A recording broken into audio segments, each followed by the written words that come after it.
Hello students, you are welcome to our channel.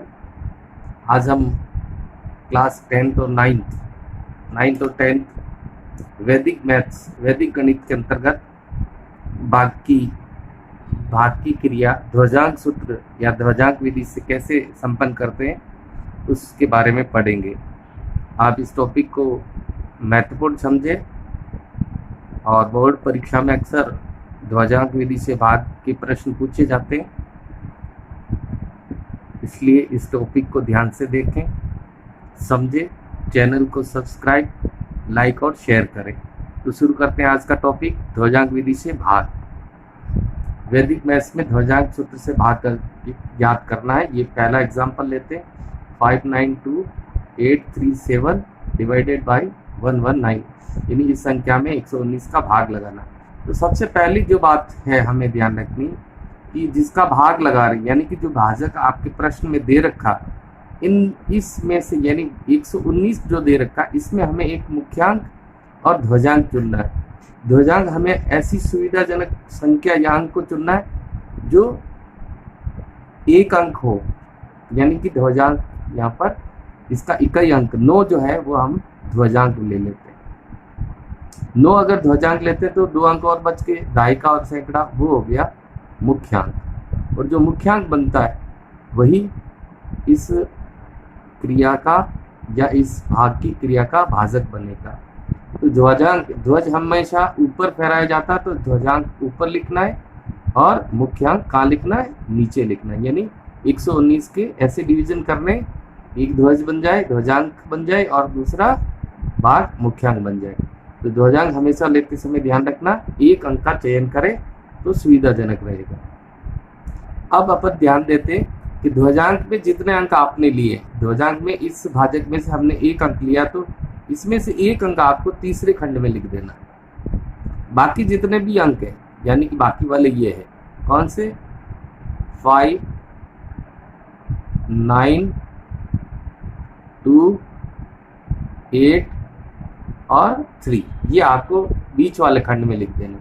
तो देखो, ये जो भाजक है इसका एक अंक अपने ध्वजांक ले लिया और बाकी बचे हुए अंकों को मुख्यांक में ले लिया। ध्वजांक में जितने अंक होते हैं उतने अंक भाज्य की संख्या में से तीसरे खंड में लिखने, बचे हुए अंक कहाँ लिखने, बीच वाले खंड में। तो शुरू करते हैं इसकी प्रक्रिया। नंबर 1, सबसे पहले आपको कुछ बातें ऐसे ही ध्यान रखनी कि 11 का भाग 5 में नहीं जाता है, तो हम 2 अंक एक साथ ले लेंगे, 5 और 9, यानी 59 59। तो 59 में 11 का भाग कितनी बार जाता है, जरा सोचना है। तो कितनी बार जाता है, 5 बार जाता है। 55 आता है, 55 इसमें से घटाते तो कितना बचता, 4। तो वो 4 अगला अंक, यानी कि जैसे शेषफल बचता है 4, तो अगला अंक उसके साथ लेते हैं। तो 4 दूनी 4 और 2 कितना हो गया, 4 के पीछे 2 लिखने से 42 हुआ। और 42 का संशोधन करेंगे, भाग यहाँ कितनी बार गया था, पहले 5 बार। फिर यहाँ पर जो सिस्टम होता है वो ये था कि भागफल जो आता है उस भागफल को और ध्वजांक को गुणा करके घटाते हैं। तो 9 5 45 हो गया और यहाँ पर शेषफल 4 से 42 ही बना।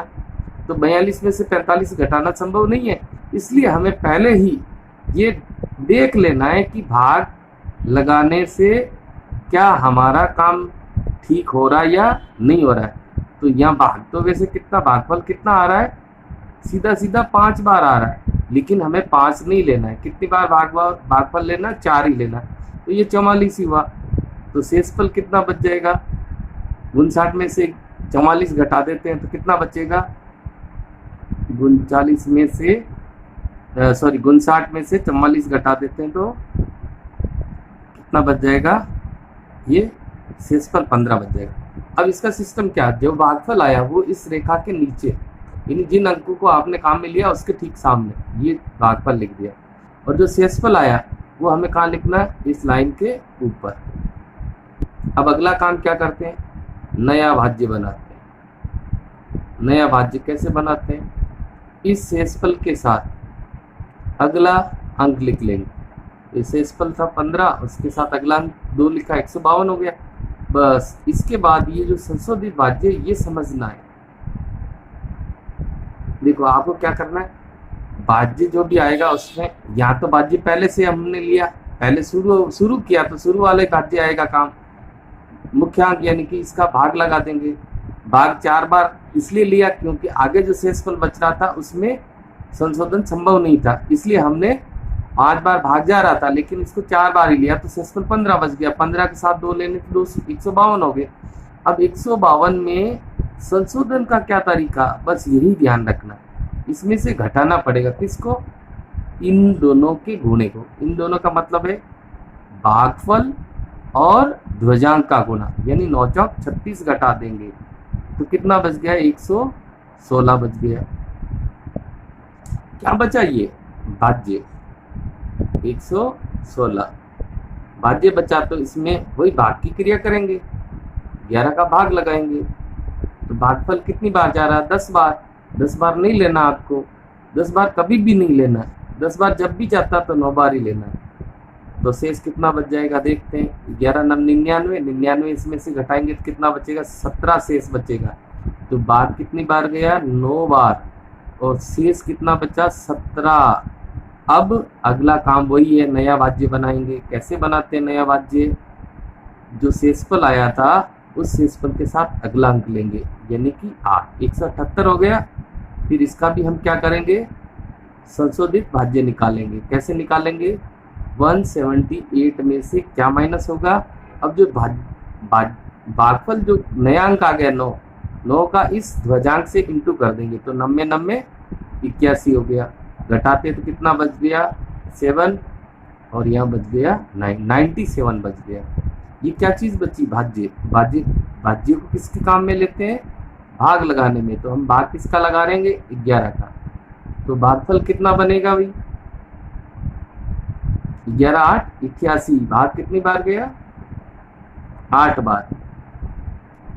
शेष कितना बचेगा, 88 हो गया। तो शेष कितना बच रहा है यहाँ पर,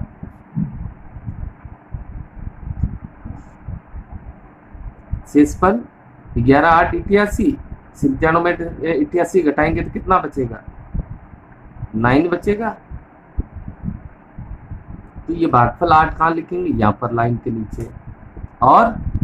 और ये जो शेषफल बचा है, ये शेषफल कहाँ लिखना है आपको, ऊपर यहाँ पर। अब अपन क्या बना लेंगे, वापस नया भाज्य। नया भाज्य क्या बनेगा, 9 के साथ क्या अगला अंक, 3 आ जाएगा ये। फिर इसका भी क्या करना पड़ेगा, संशोधित भाज्य। कैसे निकालते हैं संशोधित, 93 आया हमारा, यहाँ जो भागफल का अंक आया 8 का किससे गुना हुआ, 9 से। 9 8 72, इसमें से घटा देंगे तो कितना बच गया, 21। फिर अगला काम, यानी भाज्य आ गया तो इसमें भाज्य में लगाने का है भाग। भाग कितनी बार जा रहा है, भागफल 1 बार जा रहा भाग। शेष कितना बचेगा, 11 कम 11, 21 में से 10 11 गए कितने बच जाएंगे, 10। यानी भागफल आया 1 और शेषफल आ जाएगा 10, वो अंतिम खंड में लिखना है। फिर अगला बिंदु क्या हो जाएगा, नया भाज्य। बिल्कुल साहब, नया भाज्य। 10 के साथ अगला अंक कितना है, 7, 107। फिर यहाँ पर भी संशोधित भाज्य निकालना पड़ेगा। कैसे निकालेंगे, वही भागफल के अंक को किससे गुणा करना, ध्वजांक से। 9 एकम 9, 9 घटा देंगे तो यहाँ कितना बचेगा, 98। यही अंतिम क्या हो जाएगा अपना, अंतिम शेषफल। अंतिम शेषफल क्यों हुआ, क्योंकि सारी संख्याएं समाप्त हो गई। और भागफल कितना आ जाएगा वो भी लिख लेते हैं। अंतिम शेषफल कैसे हुआ, 107 हुआ था, उसमें से हमने क्या घटाया था, 9। क्यों घटाया, क्योंकि भागफल 1 को 9 से गुणा करेंगे, 9 एकम 9, ये 98 बचेगा। भागफल में ये अंक लिखने, 4 9 8 1, 4 9 8 1, ये भागफल हो गया और ये शेषफल हो गया। इस प्रकार से एक उदाहरण और देख लेते हैं। यहाँ पर संख्या दे रखी 92358 और 151 से इसको भाग करना है। तो इसमें भी ध्वजांक और मुख्यांक डिसाइड करना है। 151 मैंने कहा कि हम एक ही अंक ले लेते हैं जो ध्वजांक का काम करे, बाकी बच्चे हुए 2 अंक हो गए, वो मुख्यांक का काम करेगा। मुख्यांक का मतलब ये क्या बनेगा, भाजक बनेगा।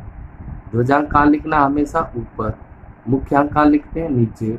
ध्वज ऊपर होता है इसलिए ऊपर। अब जितने ध्वजांक में अंक है उतने अंक इस भाज्य में से उतने अंक तीसरे खंड में लिखने हैं, यानी 8। ये बाकी वाले अंक कहाँ लिखेंगे, यहाँ लिखेंगे 9, 2, 3 और 5, और जो ये था वो इधर आ गया। अब शुरू करते हैं अपना वही सिस्टम है। सबसे पहले हमें ये देखना है कि इस मुख्यांक यानी कि जो भाजक बनाया हमने उसका भाग 9 में नहीं जाता है, तो अपन क्या लेंगे 92 लेंगे, और 92 में किसका भाग लगना 15 का। कितनी बार जाता देख लेते हैं। 15 चक 90 होते हैं, यानी कि भाग 6 बार जाएगा, 90 आएगा। 90 92 में से 2 बच गया, 2 के साथ 3 23 बनता है। फिर यहाँ पर भाग कितनी बार गया था 6, 6 एकम 6 घटता है, तो ये ले लेंगे भागफल। कितना लेंगे भागफल 6 बार, तो शेष कितना बच जाता है। भागफल हमेशा यहाँ लिखना है, इसके सामने इसके नीचे, और शेषफल कितना बच गया 15 छक 90 होता, शेषफल बच गया 2। वो 2 कहाँ लिखना लाइन के ऊपर। अगला काम नया भाज्य बना लेते हैं। कैसे बनेगा, शेषफल के साथ अगला अंक यानी कि 3, और यहीं पर इसका क्या कर देंगे संशोधित भाज्य निकालेंगे। संशोधित भाज्य निकालने का वही तरीका है, नए भाज्य में से जो भागफल का आंसर आया वो और जो ध्वजांक है वो, इन दोनों का गुणा घटा देंगे। 6 एकम 6, तो 23 में से 6 के कितना बचा 17। अगला बिंदु, ये क्या चीज़ थी भाज्य, और भाज्य में हम क्या करते हैं, कौन सी क्रिया करते हैं भाग लगाने की। तो यहाँ भाग आपको पता है 15 का भाग 17 में कितनी बार जा रहा है 1 बार, तो शेष कितना बचेगा 15 कम 15, 17 में से 15 गया तो शेष बच जाएगा 2। तो यहाँ भाग कितनी बार गया 1 बार, और शेषफल कितना आ गया 2। भागफल लाइन के नीचे, शेषफल लाइन के ऊपर लिखते हैं। अब अगला काम क्या करना है, नया भाज्य। कैसे निकालेंगे नया भाज्य, कि जो शेषफल आया है उसके साथ अगला अंक लिखेंगे, तो कितना बन गया 25।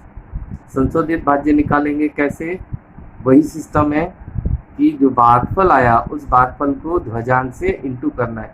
तो ध्वजांक 1 है और भागफल 1, 1 का 1 से गुणा करेंगे, क्या होगा 1। 25 में से गया कितना बच्चा 24। ये क्या चीज़ है भाज्य, और भाज्य के साथ कौन सा काम करते हैं भाग लगाने का।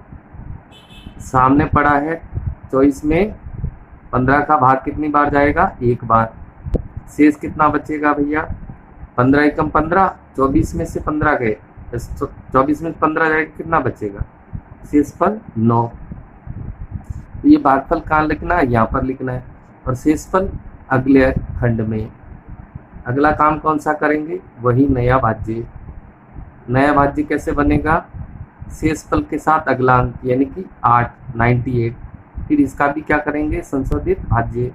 कैसे संशोधित भाज्य कैसे निकलेगा, इस 98 में से 1 का ध्वजांक यानी भागफल है, भागफल का ध्वजांक से गुणा करके घटाएंगे, तो ये 97 आ गया। यानी 98 था, इसमें भागफल और ध्वजांक का गुणा 2, 1 एकम 1 घटाते तो 97। तो इस प्रश्न का अंतिम शेषफल, क्योंकि संख्या समाप्त हो गई, तो अंतिम शेषफल कितना आ गया 97। भागफल की बात करें, भागफल ये जो बीच के खंड में जो है 611, यानी इस दी गई संख्या का भागफल 611 और शेषफल कितना है 97। उम्मीद है स्टूडेंट्स ये दोनों ही एग्जाम्पल आपको समझ में आए होंगे। इसको वीडियो को बार बार देखें और इस टॉपिक का अभ्यास करें, बहुत ही अच्छा टॉपिक है। अगले टॉपिक के साथ शीघ्र ही आपके साथ होंगे, तब तक के लिए धन्यवाद, जय हिंद।